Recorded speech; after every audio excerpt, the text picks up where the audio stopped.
this development.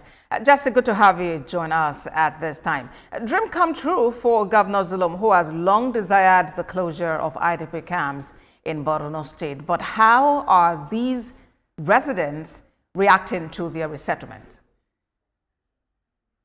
Well, about today, the closure of IDP camps has been his dream, just as you've said, since his assumption into office.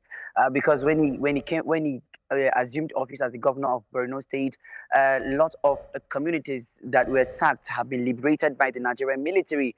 But, just a few months ago, things are getting from bad to worse, attacks here and there. These IDPs that have been resettled back to their places of abode are now being displaced again by attacks, by insurgents. And now the military is not even dealing with only one terror group, but Boko Haram and ISWAP terrorists. The governor is saddened. According to him, all the works he has done so far, it's now back to square zero, according to him. And for people of Marte, let me just paint you a picture of what really happened. Now, Marte IDPs have been resettled back 4 years ago, and then they are trying to pick the pieces of their lives. People are going to farm, those that are in businesses are trying to, get back to their feet. And the insurgents overran a military base in Marte, and people had to flee for safety to Dikwa.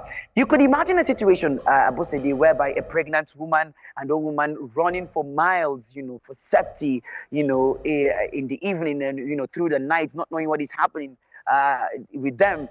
They have to take refuge in Dikwa. The Dikwa local council is the closest local council area to Marte, and they've been in Dikwa, in camps, for safety. And Governor Zulum had to go there, to reinforce security operatives, talking about the civilian JTF. He went there with the military, with other security operatives to build the resilience of these people. And now he went with some food items and, some cash assistance, but he told them that he's not going to give them that in Dikwa. They have to go together with him to Marte, and he has spent the night in Marte together with them to build their resilience. He assured the people that the federal government is doing its best, the state government is doing its best to see that the security situation is being beefed up. These people want to stay in their own local council areas because the authorities believe that if these people, 20,000 people fleeing their homes to another local council areas, it is giving these terrorists, a signal that we are no longer here and you can come up and do whatever you want. That is what the governor is seeing. And he solicits for the government support, that's the federal government, the military, to beef up security for these people to, pick up the pieces of their life and start a fresh day. All right, Jesse. And, in that video you sent there, I did see, the people in their tens, hundreds, and thousands, walking. Help paint a picture for us of what Marte is looking at as we speak. All right, before the arrival of the governor, the attack happened last Friday, and then before his arrival, the town is completely a shadow of itself. You could see from the images there, houses were burnt down, facilities that were built by the governors were burnt down, schools, hospitals were burnt down by the terrorists. And the governor's visit to them, is just to beef up, their resilience, to give them hope that we are together with you. You people should come back to the town, continue living your life. The military are doing their best, putting in their best to see that the people are being protected.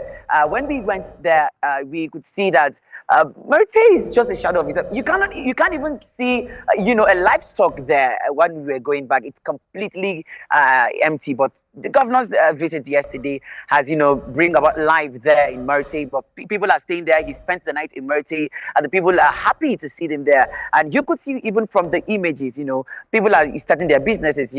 Market women are going to the markets to say one or two things, to get their income. And Marte is now okay as we speak, but the governor is still appealing to the federal government to beef up security in Marte and other local council areas. Just to bring our viewers up to speed, similar attacks happened in Goza local council area, but the military repelled the attack. Over 10 terrorists have been killed, and then their sophisticated weapons have been recovered. And then the governor is saying, this is what we want the military to be doing. to deal decisively with these terrorists.